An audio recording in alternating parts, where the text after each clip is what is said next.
Wenn ich nur noch eine Übung für die Bizeps machen dürfte, wären es definitiv ganz klassisches Squat Cut und das sogar auch mit der Kurzhantel. Die optimale Kraftübertragung hätte ich hier. Jetzt ist die Dehnung sehr, sehr stark überlastet, und was dann wieder dem Bizeps zugutekommen würde, weil der arbeitet gerade hier in dem ersten Bereich am meisten. Unten gar kein Widerstand, oben sehr viel Widerstand. In diesem stehenden Hammer Curl stelle ich erstmal wieder sicher, dass ich einen geraden Kraftübertrag habe. Und das wird bei den meisten Hammer Curls halt eben nicht so aussehen, sondern das wird meistens eher so aussehen. Freunde, wir sind zurück.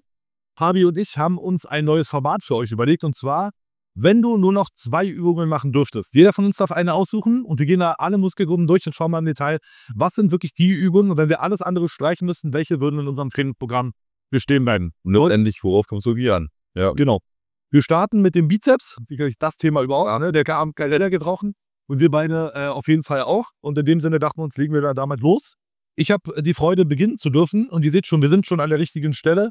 Wenn ich nur noch eine Übung für die Bizeps machen dürfte, wären es definitiv ganz klassische Squat Cuts, und das sogar auch mit der Kurzhantel. Ich würde die noch der Übung an einer Maschine vorziehen. Es gibt auch wieder Vor- und Nachteile. Aber für mich ist einfach der große Vorteil hier wieder A, die Supination. Der Bizeps hat 2 Funktionen, den Arm zu beugen und auch zu supinieren, das Handgelenk. Und das können wir halt hier axisien einbringen, was bei den meisten Maschinen so nicht möglich ist. Wir haben eine Bombenstabilität und wir haben vor allen Dingen auch die Möglichkeit, uns individuell anzupassen. Denn gerade in vielen Maschinen, je nachdem wie der Griff gelagert ist, von der Rotation her, passt man oftmals nicht so richtig rein. Du kennst es selber, und dann arbeitet man wieder so ein bisschen Gegenstrukturen, was hier halt nicht der Fall ist. Was ist wichtig für euch zu beachten? Ihr müsst euch nicht mit der Bank richtig ausrichten, sondern mit der Schwerkraft. Das verstehen viele aber nicht. Viele denken immer, weil die Bank gerade steht, muss mein Arm auch gerade auf der Bank liegen. Das ist aber so nicht richtig. Ihr müsst euch mit der Kraft, die wirkt, also in dem Fall die Schwerkraft, richtig ausrichten.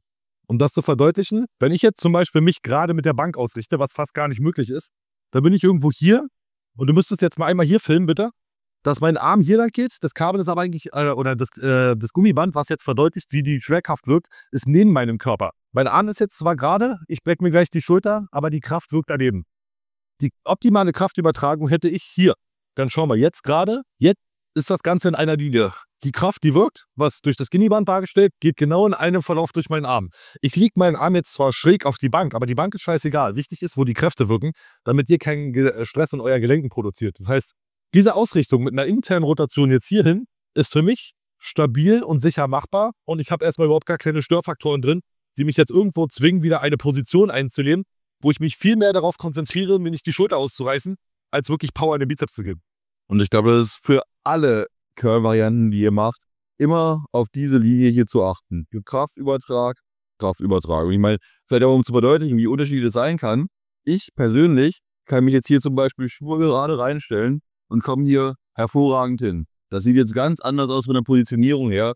Und deswegen, wie du sagst, wenn ich einfach nur weiß, worauf ich achten muss, und das ist erstmal einfach nur ein vernünftiger Kraftübertrag, dann kann ich mich danach ausrichten. Das heißt, gucken, wo Kräfte wirken und sie für euch nutzen. Wenn wir jetzt die Squat Curls angehen, haben wir weitere große Vorteile, die wir hier uns zunutze machen können, und zwar den Bankwinkel selber. Damit können wir jetzt wieder steuern, ob wir tendenziell mehr die Unterarme oder den Bizeps belasten wollen. Denn je steiler der Bankwinkel ist, also sagen wir mal, wir können sogar die Bank so nehmen, wie sie ist. Wir haben 2 verschiedene Winkel. Wir haben jetzt hier sogar mit Scheiben noch drunter. Das Ganze hat jemand hier sich auch wieder zunutze gemacht, um den Winkel noch zu verändern. Je mehr ihr den Winkel in dieser Ebene gestaltet, desto mehr wird die Dehnung betont. Genau. Könnte man jetzt auch wieder sozusagen manipulieren, wenn man sagt, man will jetzt keine Scheiben drunter packen oder so, könnte man hier noch mit dem Pad arbeiten, dass man einfach einen Winkel erzeugt, wo ich sozusagen mehr in dieser Ebene bin. Jetzt ist die Dehnung sehr, sehr stark überlastet, und was dann wieder dem Bizeps zugutekommen würde, weil der arbeitet gerade hier in dem ersten Bereich am meisten. Wenn wir jetzt also dafür sorgen, vom Widerstandsprofil her, dass wir den Winkel so einstellen, dass die hier am schwersten sind, muss der Bizeps den größten Teil der Arbeit übernehmen, und ihr seht schon hier, bin ich in einer Linie mit der Schwerkraft, hier passiert gar nichts mehr. Dementsprechend sollte ich hier auch eigentlich gar nicht hingehen und werde den Unterarm, der hier in dem Teil die meiste Arbeit übernimmt, entlasten. Ne, so kann ich wieder spielen. Also das heißt, ich könnte an der gleichen Übung, wenn ich das Ganze jetzt umdrehe, vom Winkel her, wo ich ja hier einen sehr, sehr steilen Winkel habe, jetzt bin ich in einer Linie mit der Schwerkraft, habe gar keine Belastung, und hier ist jetzt der größte Hebel. Das heißt, hier müsste der Unterarm jetzt richtig ackern. Das heißt, die Möglichkeit, alleine durch den Bankwinkel zu entscheiden, möchte ich meine Unterarme trainieren, also hauptsächlich Brachioradialis, Brachialis, oder schiebe ich die Belastung auf den Bizeps? In meinem Fall würde ich jetzt sagen, ich schiebe die Belastung auf den Bizeps, und da gibt es noch ein paar Punkte, die ihr beachten müsst. Einmal die richtige Ausrichtung, die wir gerade besprochen haben, und der zweite Tipp ist, ob ihr Bizeps oder Unterarme trainiert, hängt maßgeblich davon ab, welchen Teil der Hand benutzt wird. Wenn ihr euren Bizeps belasten wollt, benutzt ihr nur Kleinfinger, Ringfinger und Mittelfinger, diese 3. Diese beiden Finger bleiben komplett aus dem Spiel, denn Wenn ihr den Druck in diese beiden Finger gebt, wird sich automatisch der Brachioradialis extrem belasten. Ihr könnt einfach mal den Test aufs Exempel machen. Ihr lasst die gleiche Übung und ihr macht mal in einem Satz, nehmt ihr die Positionierung dieser 3 Finger und lasst sozusagen diese anderen beiden Finger komplett lose und curlt mal nur so. Und in dem anderen Satz macht ihr genau das Gegenteil. Ihr werdet mal nur mit diesen beiden Fingern zugreifen und den oberen Teil der Hand sozusagen dafür verwenden, das Gewicht zu stabilisieren. Und ihr werdet nicht glauben, wie sehr ihr hier eure Unterarme spürt. Oder auch, wenn ihr nur die letzten 3 Finger nehmt, den Bizeps. Das heißt, Squat Curls 1x1, wenn ich den Bizeps belasten will, ein sehr flacher Bankwinkel und ich nehme nur die letzten 3 Finger. Wenn ich meinen Armbeugerkomplex Brachioradialis und Brachialis trainieren will, nehme ich diese beiden Finger, packe das Gewicht auch oben in die Hand und nehme den steilen Bankwinkel, dass ich dann dementsprechend einmal hier arbeite.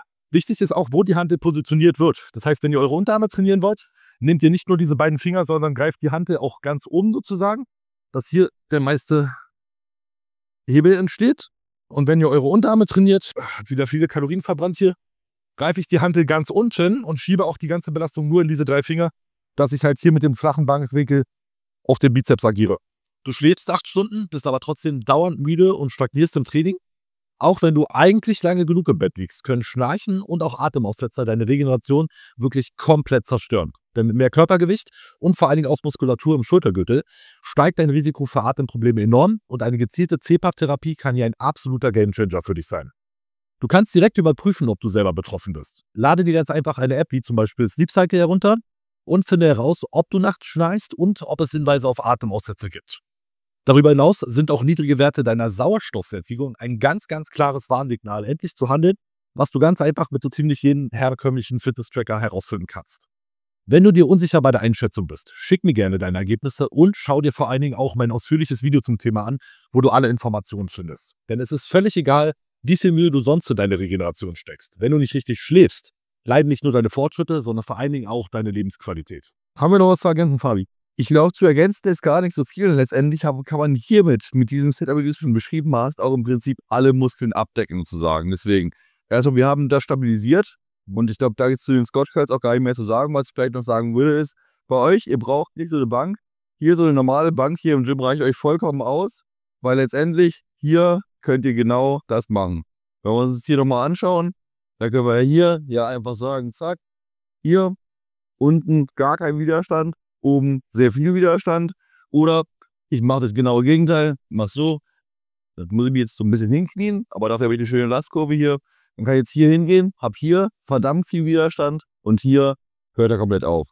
Das heißt, so kann man es auch komplett modulieren und deswegen würde ich auch sagen, im Prinzip habe ich da gar keine Ergänzung mehr zu, sondern das sind 3, ich würde mal sagen, es sind eigentlich sogar 3 Übungen, die man da jetzt sogar mitnimmt. Deswegen würde ich sagen, wenn wir über Bizepstraining sprechen und über die Möglichkeit, nur noch eine machen zu können, dann wäre es definitiv die, weil, obwohl wir eine Übung machen, machen wir im Prinzip 3 oder haben so viele Variationsmöglichkeiten, dass wir nicht nur die Grundpfeiler der Hypertrophie haben, wir haben Stabilität, wir haben keine Störfaktoren, sondern vor allen Dingen auch, wir haben die Möglichkeit, sozusagen das in verschiedene Bereiche weiterzuentwickeln. Das heißt, das sollte Grundlage in jedem Bizepstraining sein und von meiner Seite auch aus mit der Kurzhantel definitiv vorzuziehen, durch die ganzen Vorteile, die ich gerade erklärt habe und auch durch den Sublimationsfaktor.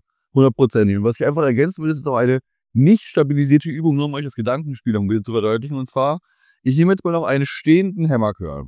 In diesem stehenden Hammer Curl stelle ich erstmal wieder sicher, dass ich einen geraden Kraftübertrag habe. Und das wird bei den meisten Hammer Curls halt eben nicht so aussehen, sondern das wird meistens eher so aussehen. Und wenn ich von hier aus jetzt doch so ein bisschen eher in eine Pronation reingehe, anstatt in eine Supination, dann mache ich hier 2 Sachen, um den Bizeps nämlich komplett auszuschalten, weil wir sagen, wir wollen nur Brachialis, Brachioradialis haben.